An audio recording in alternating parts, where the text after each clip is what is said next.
నమస్తే, welcome to NCN news. నేను కళ్యాణి. బులెటిన్లో ముందుగా headlines.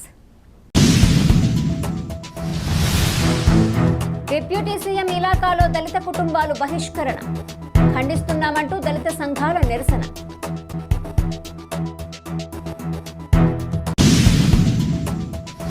Andhra Pradesh deputy CM Pawan Kalyan ప్రాతినిధ్యం వహిస్తున్న కాకినాడ జిల్లా పిఠాపురం నియోజకవర్గంలోని పల్లాం గ్రామంలో దళితుల సాంఘిక బహిష్కరణ ఘటనను తీవ్రంగా ఖండిస్తూ నిడదవోలు పట్టణంలో డాక్టర్ బిఆర్ అంబేద్కర్ విగ్రహం వద్ద రాత్రి వివిధ దళిత సంఘాలు నిరసన వ్యక్తం చేశాయి. అంబేద్కర్ విగ్రహం వద్ద దళితులు కొవ్వొత్తుల ప్రదర్శనతో నిరసన వ్యక్తం చేశారు. ఈ సందర్భంగా దళిత నాయకులు మాట్లాడుతూ డిప్యూటీ సీఎం పవన్ కళ్యాణ్ ప్రాతినిధ్యం వహిస్తున్న నియోజకవర్గంలో దళితులను గ్రామ బహిష్కరణ చేయటం అన్యాయమన్నారు. దీనిపై పవన్ కళ్యాణ్ స్పందించాలని కోరారు. కూటమి ప్రభుత్వం తక్షణమే గ్రామ బహిష్కరణకు కారకులైన వారిని గుర్తించి కఠినంగా శిక్షించాలని డిమాండ్ చేశారు. ఈ కార్యక్రమంలో దళిత నాయకులు Usurumarthi Suri, municipal vice chairman Elagada Balaraju, Chette Ramakrishna, 20 ward MPTC Bayya Krishnababu, Bayye Vijay, Pathuru Seenu, Vipparthi Kishore, Padala Rajesh, Mares Kumar, Thurpugopu Ravi, Pentapati Krishna, Akkabathula Ajay, Maripudi Rajesh మరియు తదితర దళిత నాయకులు పాల్గొన్నారు.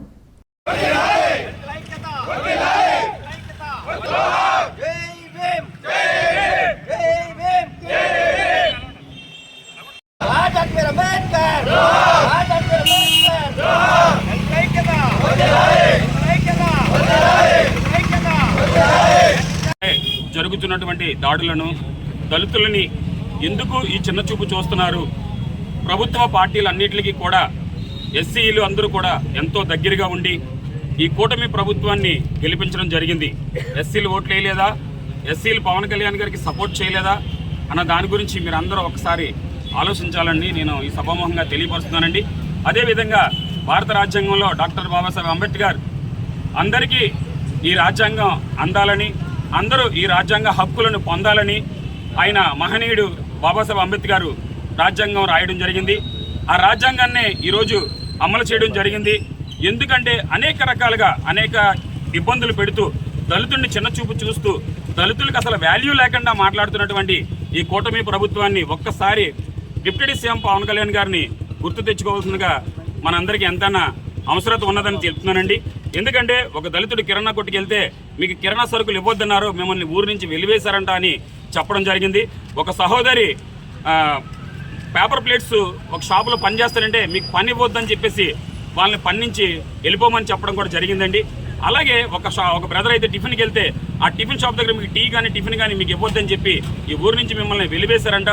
మమ్మల్ని ఎవరిని కూడా అనేక వర్గాల్లో ఉన్నటువంటి ఎవరిని కూడా ఏది ఇవ్వద్దని చెప్పారని చెప్పేసి ఎవరు చెప్పారంటే మా నాయకులు చెప్పారు, మా పెద్దలు చెప్పారు, ఊరు పెద్దలు చెప్పారని చెప్పేసి ఆ యొక్క పల్లం అనే గ్రామంలో దళితులందరూ ఎంతో ఆవేదన వ్యక్తం చేస్తూ ఉన్నారండి. ఈ యొక్క ఆవేదనను ప్రతి అధికారి కూడా క్షుణ్ణంగా పరిశీలించి ఈ యొక్క సమస్య మీద ఒక సమీక్ష చేసి ఈ సమస్యకి న్యాయం చేయాలని చెప్పేసి నేను కోరుకుంటున్నానండి. అలాగే ఈ యొక్క న్యాయం జరగకపోతే కనుక ఎస్సీ అంబేద్కర్ వాదులుగా ఇతర వాదులుగా మేమందరం కూడా అంబేద్కర్ మనుషులుగా అంబేద్కర్ ఏదైతే రాజ్యాంగ చట్టంలో రాసి ఉంచారో ఆ హక్కుల మీదుగా మేమందరం కూడా ఈ పోరాటాన్ని అక్కడ జరిగేది ఏదైనా సరే అందరికీ అనుకూలంగా ఉండేలాగా దళితులు అందరితో సమానులని చెప్పేదాకా కూడా మీ యొక్క ఉద్యమాన్ని ఆపకుండా ముందుకు తీసుకెళ్తామని చెప్పేసి ఈ సభాముఖంగా తెలియపరుస్తూ జోహార్ డాక్టర్ బిఆర్ అంబేద్కర్. నేను మీ చెట్టే రామకృష్ణ, దళిత సీనియర్ నాయకుని. ఈరోజు మన ఆంధ్రప్రదేశ్ రాష్ట్రంలో డిప్యూటీ సీఎం గౌరవనీయులు శ్రీ పవన్ కళ్యాణ్ గారు నియోజకవర్గంలో దళిత కుటుంబాలను వెలివేయడం జరిగింది. దళితులను ఓట్లుగా ఉపయోగించుకుని గెలిచిన తర్వాత కుటుంబాలు వెలివేస్తారా అని నేను ఒకసారి పవన్ కళ్యాణ్ గారిని అడుగుతున్నాను.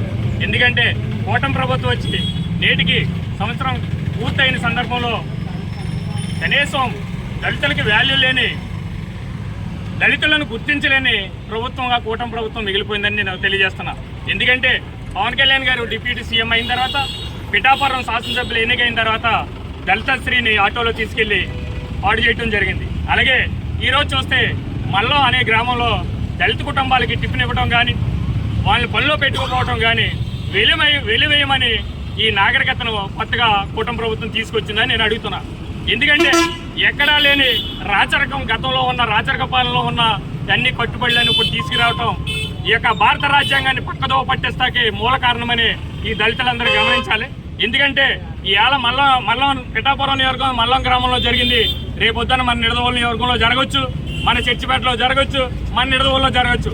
కావున దళితులందరూ ఐక్యతగా ఉండి ఈ యొక్క దళితులపై పోరాటం చేసేవారికి మనం ఆదర్శంగా ఉండి రాష్ట్రంలో ఎక్కడ ఏం జరిగినా, దళితులపై దాడులు జరిగినా మనమందరం కూడా యూనిటీకి వెళ్ళి రాజకీయాలకి అతీతంగా మన దళితులను మనం కాపాడుకోవటానికి మనం ముందుకు వెళ్ళాలని, అలాగే పిఠాపురంలో దళిత కుటుంబాన్ని ఏ కుటుంబాలను అయితే వెలివేశారో అక్కడ తక్షణం కలెక్టర్ గారు, ఆర్డీఓ గారు కూడా వెళ్ళారు, కానీ పూర్తి న్యాయం జరగలేదు.